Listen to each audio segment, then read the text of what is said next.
अभी हम स्टार्ट कर रहे हैं एक्सरसाइज 7.11 और ये डील करती है जो प्रॉपर्टीज़ है हमारी इंटीग्रल की, जो हमने प्रॉपर्टीज़ क्लास में देखी हैं उससे ये डील कर रहा है। तो क्वेश्चन भी यही है, by using the properties of definite integral evaluate the integrals. तो इसमें जहाँ पे प्रॉपर्टी जो भी प्रॉपर्टी हम यूज़ करेंगे that I will be writing, वो हम लिखेंगे राइट हैंड साइड में। और प्रॉपर्टी यूज़ करके हमारे लिए चीज़ें थोड़ी सी ईजी हो जाती हैं। एग्जाम में डेफिनेटली एक क्वेश्चन इस पे आता है यूजिंग द प्रॉपर्टीज़ पे। तो फर्स्ट क्वेश्चन देख लेते हैं, 0 to π/2 cos स्क्वायर एक्स। तो आई जो ये है इंटीग्रल इज इक्वल टू, ये तो डेफिनेट इंटीग्रल है 0 से लेके π/2 तक cos स्क्वायर एक्स। हमने प्रॉपर्टी देखी है 0 से लेके a तक f x d x is equal to 0 से लेके a तक integration f of a minus x. हम ये कर सकते हैं, इसका प्रूफ भी है। तो 0 से लेके π/2 तक हमने cos स्क्वायर x की जगह क्या रिप्लेस कर दिया, π/2 माइनस एक्स, क्योंकि यहाँ पे a का वैल्यू क्या है, π/2 है। तो cos 90 minus theta cos π/2 minus x, तो cos sin x हो जाता है। तो ये sin x आ गया, स्क्वायर तो स्क्वायर ही है। अब हम देख रहे हैं रिलेशन बिटवीन जो आपने ये जो फर्स्ट है और ये सेकंड में, अगर हम इन दोनों को ऐड करते हैं तो लेफ्ट हैंड साइड में तो i और i ऐड हो जाएंगे, it will give us 2i। और राइट हैंड साइड में हमारे पास क्या आ रहा है, दोनों में लिमिट तो 0 से लेके π/2 तक है। एक टर्म cos स्क्वायर एक्स आ रहा है और एक टर्म sin स्क्वायर एक्स आ रहा है। तो ये दोनों टर्म इधर आ गए हमने जब ऐड किया, तो ये वैल्यू आ गया 1। तो 0 से लेके π/2 तक 1 का integral and that is x। x पे लिमिट लगा देंगे 0 से लेके π/2। तो 2i इज इक्वल टू π/2, तो i इज इक्वल टू π/4। तो इतना ईजी क्वेश्चन हो गया अगर हमने यहाँ पे प्रॉपर्टी लगा दी। तो ये प्रॉपर्टी मैक्सिमम टाइम्स यूज होगी, मैक्सिमम टाइम्स। तो आप इस प्रॉपर्टी को याद रखें। 8 प्रॉपर्टीज़ हैं हमारे पास, 7 to 8 ऑड प्रॉपर्टीज़, जिनमें से कि this property is very important. Next question देखते हैं, question number 2। Again i is equal to 0 to π/2 root sine x upon under root of sine x plus cos x. तो again यही property हमने use की, ठीक है। और हमने x को रिप्लेस कर दिया π/2 माइनस एक्स से अपने इंटीग्रल के अंदर। तो हमने देखा ये जो इंटीग्रल आया, ये तो ये वैल्यू आ गया root of cos x plus under root of cos x plus under root of sine x. तो डिनोमिनेटर दोनों का सेम है। अब हमने इस इंटीग्रल को और इस इंटीग्रल को ऐड कर लिया, ये दोनों इंटीग्रल सेम ही है। आई लिखा हुआ है वैल्यू, इट इज़ आई, इसी को हम इक्वेट करते हुए आ रहे हैं। तो लेफ्ट हैंड साइड में तो आ गया 2i, और राइट हैंड साइड में अगर हम दोनों को ऐड करते हैं तो डिनोमिनेटर तो सेम आएगा, और ऊपर भी क्या आ गया root sine x plus root cos x. तो ये तो कैंसिल होकर 1 हो गया। तो 0 से लेके π/2 तक 1 dx, और इसका वैल्यू क्या आ गया, x को हमें लिमिट में रखना है 0 से लेके π/2 तक। So 2i is equal to π/2, so the value of i is equal to π/4। इतना छोटा आंसर है, ठीक है। नेक्स्ट क्वेश्चन देख लेते हैं।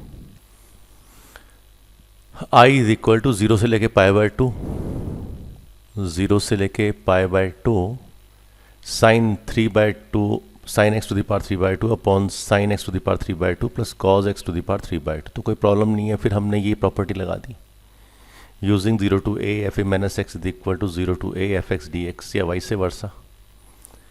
तो साइन एक्स की जगह एक्स की जगह π/2 माइनस एक्स हमने पुट कर दिया। तो हमने क्या देखा कि जो हमारे पास न्यूमरेटर आ रहा है, न्यूमरेटर में चेंज आया, कॉस कन्वर्ट हो गया, डिनोमिनेटर तो बस सेम ही आ रहा है। तो 1 और 2 को हमने ऐड किया, वी हैव एडिड 1 and 2। ये जो सेकंड आया ये आ गया 2, इट इज़ 2, करेक्ट। ये सेकंड इक्वेशन है। तो हमने ऐड कर लिया 1 और 2 को, एडिंग 1 and 2, i और i तो 2i हो गया। 0 से लेके π/2 तक सेम टर्म आ गई हमारे पास, दैट मीन्स 1 आ जाएगा। कैसे आया 1, ऊपर यही टर्म जनरेट हो गई, sine by 3/2x plus cos 3/2x upon sine 3/2x plus cos 3/2x dx, ठीक है। इससे ये कैंसिल हो गया। तो 1 बचा, 1 का तो इंटीग्रल x होता है, लिमिट लगा दिया 0 से लेके π/2 तक। तो i इज इक्वल टू π/4। तो हम देख रहे हैं इस क्वेश्चन में भी हमारा आंसर क्या जनरेट हो गया, π/4 जनरेट हो गया। Now let us see question number 4। Question number 4, i is equal to 0 से लेके π/2 cos x to the power 5 upon sin x to the power 5 plus cos x to the power 5, तो same पहले था question है, 0 दिखाई दे रहा है, पाई by 2 दिखाई दे रहा है, तो डेफिनेटली cos sin में कन्वर्ट हो जाएगा, sin cos में कन्वर्ट हो जाएगा, ठीक है ना। तो ये हमें i दिया हुआ है, इसको हमने चेंज कर दिया यूजिंग द प्रॉपर्टी। कौन सी प्रॉपर्टी? यही प्रॉपर्टी जो हमने यहाँ पे दे रखी है, यही प्रॉपर्टी अभी यूज़ हो रही है किसी क्वेश्चन में। तो i का वैल्यू क्या आ गया? sin x to the power 5 upon sin x to the power 5 plus cos x to the power 5। अब हमने फर्स्ट और सेकंड को ऐड कर लिया, तो एडिंग 1 एंड 2, फिर लेफ्ट हैंड साइड में 2i आ गया और राइट हैंड साइड में तो हमारे पास सेम टर्म आ गई, ये कैंसिल हो गया, तो इसका मतलब 1 आ गया। 1 का इंटीग्रल तो x होता है, तो 2i is equal to x 0 to pi by 2, तो ये तो 2i is equal to pi by 2, therefore i is equal to pi by 4। Again we have got the answer is pi by 4 by coincidence, because हम same property use कर रहे हैं और same type के questions को solve कर रहे हैं। क्वेश्चन नंबर 5 देख लिया, ये थोड़ा सा डिफरेंट है, हमें इसमें दूसरी प्रॉपर्टी यूज़ करेंगे। तो हमें क्या करना है? -5 से लेकर 5 तक इंटीग्रेट करना है किसको? Modulus of x plus 2। तो मॉड्यूलस फंक्शन में पता है कैसे काम करता है।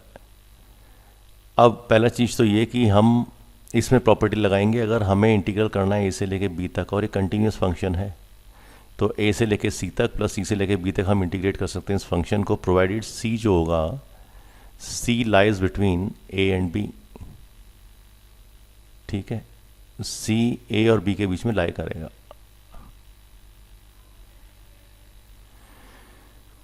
तो हमने देख लिया यहाँ पे जो फंक्शन है मॉड्यूलस फंक्शन कैसे होता है, ये जो मॉड्यूलस ऑफ x प्लस 2 लिखा हुआ है, इसकी वैल्यू तो x प्लस 2 हो जाएगी अगर x is greater than and equal to 2, और इसकी वैल्यू हो जाएगी -x प्लस 2 अगर x की value less than and equal to -2, ठीक है।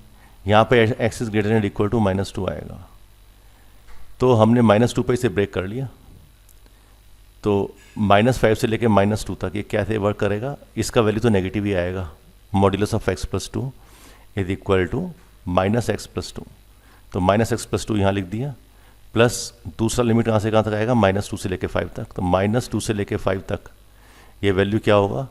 ये तो पॉजिटिव ही आएगा, राइट। तो ये हमने पॉजिटिव ले लिया, mod x plus 2 is equal to x plus 2, तो x प्लस 2 तो यहाँ पे आ जाएगा और यहाँ पे -x प्लस 2 आ जाएगा। अब बस मॉड्यूलस की प्रॉपर्टी यूज़ करके हमें मालूम चल लिया कहाँ पे नेगेटिव है कहाँ पे पॉजिटिव है, और दोनों को अलग अलग ट्रीट कर लिया। -x प्लस 2, तो माइनस का साइन तो बाहर आ गया, x square by 2 plus 2x इसका इंटीग्रल आ गया। सिमिलरली इसका इंटीग्रल क्या आ गया? x square by 2 plus 2x, यहाँ पे लिमिट लगा दिया -5 से लेकर -2 तक, और यहाँ लिमिट लगा दिया -2 से लेकर 5 तक। दोनों में x का वैल्यू हमने पुट किया using upper limit and lower limit, तो हमारा रिजल्ट आ गया, द रिजल्ट लीड्स टू 29, ठीक है। पहले अपर लिमिट लगाया तो ये -2 का होल स्क्वायर आ जाएगा, तो 4/2 -4 माइनस लोअर लिमिट लगा दिया, तो 25/2 -10 ये आ गया इधर। सिमिलरली इसमें भी लगा दिया, तो ये वैल्यूज़ हमारे पास यहाँ पे लिखी हुई है, हमने इसे ट्रीट किया तो हमारा आंसर आ गया 29।